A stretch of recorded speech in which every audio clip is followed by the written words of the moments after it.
morning po mga kabayan. Welcome po muli sa ating panibawang update. Narito po sa South Luzon Expressway Toll Road 4, Package A, sa portion po ng Barangay San Antonio hanggang sa may barangay sa MSIM Calamba City, Laguna mga kabayan. Yung pinaka-entrada nitong SLEX Tier 4. Samahan niyo po ako sa panibawang update ngayong araw. Let's go!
Yung area na yun, mga bayan, ginawa talaga ng SLEX yan para hindi magkaroon ng baha yung mga kabahayan dyan. No?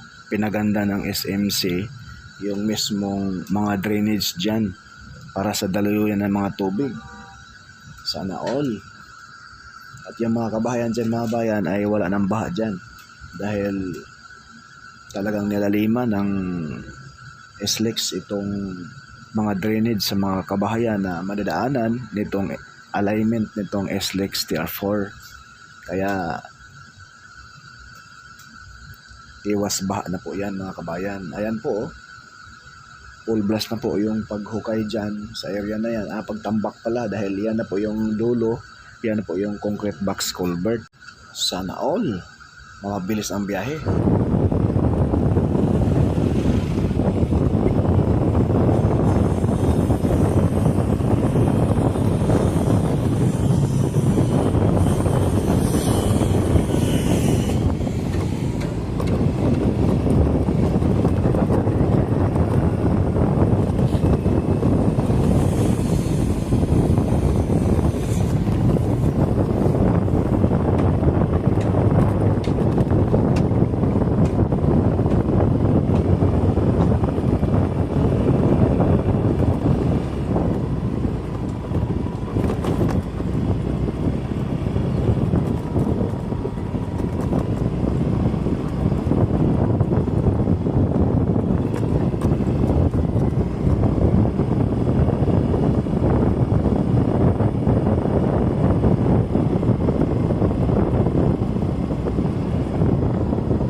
Pwede makadaan dyan ko yun, diretso. Pwede. Manunggay cheese, patikan. Alikabok.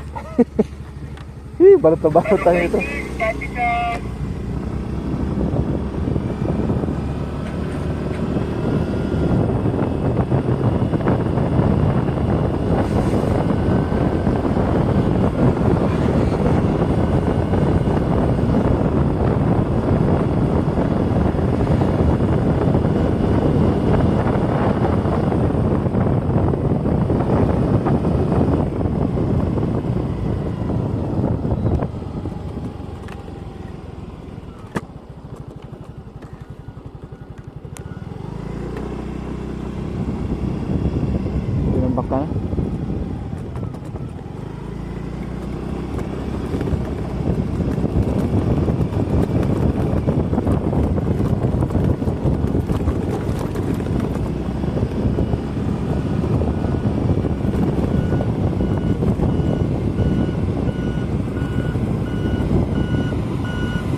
So ito yung bundok mga bayan na medyo malaki ang trabaho pa rito. Babawasan pa po ito. Tulad noong doon nakita natin sa ating ground shot, sa ating likuran. So ito na lamang po mga kabayan, nag-iisa. So mabilis na lamang po ito mga kabayan. Siguro matapos itong buwang Marso, April, ay ito ay patag na ito. Dahil halos lahat ng heavy equipment ng gym ko ay dito na po nag-concentrate sa package A.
Sa portion na ito mga bayan, tulay ang gagawin rito. Ayan. Kaya konting bawas na lang dito sa bundok, sa bandang taas, bandang kanan, ay pag ilatag na po itong mga girder dito, dahil dyan sa tulay na yan mga bayan, ilog po yan o creek. Sobrang lalim, grabe. Kita nyo yung mga puno doon sa baba. Napakalayo pa dito sa area ng pinagtatayuan ng mga kulom. Ayan o, may malaking kuweba dyan mga bayan. Ayan o, sa bandang baba. At creek pa. Kaya kunting pag maisampa na yung mga girder dyan, ayan, baka next update natin yung mga girder na yan ay maisampa na po dyan sa mga portal beam dyan, no? Kaya dito sa portion na ito ang medyo matrabaho pa sa ngayon. Doon sa bandang kaliwa, kung saan tayo may ground shot doon, kaganina dumaan tayo, ay halos patag na, halos kapantay na po doon sa tapos na masemento sa portion ng San Antonio, Barangay San Antonio. So ayan po mga bayan, no? Patag na po. Dating bundok dyan, no? Pero ngayon ay baka next update natin dyan sa portion na yan mga bayan ay sisimintuhin na yan. Kaya abang-abangan po ninyo yung iba na hindi pa nakapag-subscribe sa ating YouTube channel. Paki-like, paki-share, follow at subscribe, ano?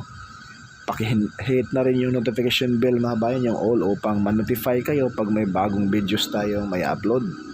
At paki-follow na rin sa ating FB page mga kabayan. Salamat. Ayan na po yung portion na yan, umuusok. Napakaraming heavy equipment dyan mga kabayan.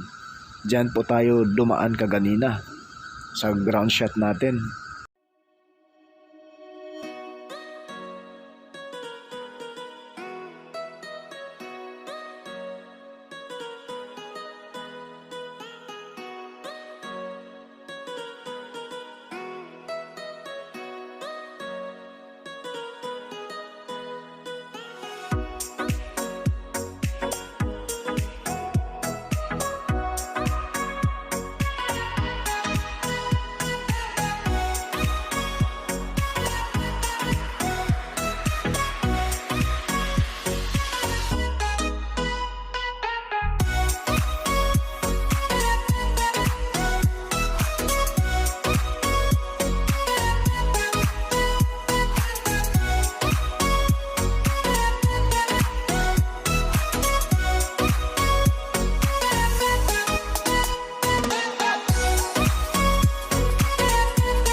So ayan na po mga kabayan yung trumpet design dito sa pinaka-entrada nitong South Luzon Expressway Extension TR4.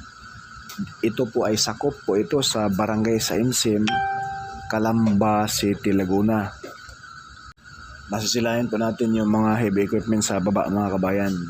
Medyo maliliit lang tingnan dahil yung lipad natin ay nasa 150 meters. Dahil delikado, may mga uwak, may mga ibon na malalaki. Hinahabol yung drone natin. At isa pa, mayroong kawad ng napukor dyan sa baba. Delikado. So ayan po yung pinakadulo sa bandang kaliwa. Yan po yung entrada. Papasok ka dyan. Ayan yung gilid ng building mismo. Ginawa na sa ngayon. Ayan po mga bayan. Yan po yung, kung ikaw ay galing ng Manila, papunta ka ng Lucena, Bicol, sa bandang kanan, yung building na yan, titingnan nyo lang yan. Yan na yung right side, no? At masisilayan natin yung Mount Makiling, na sobrang ganda naman tingnan. Sana all.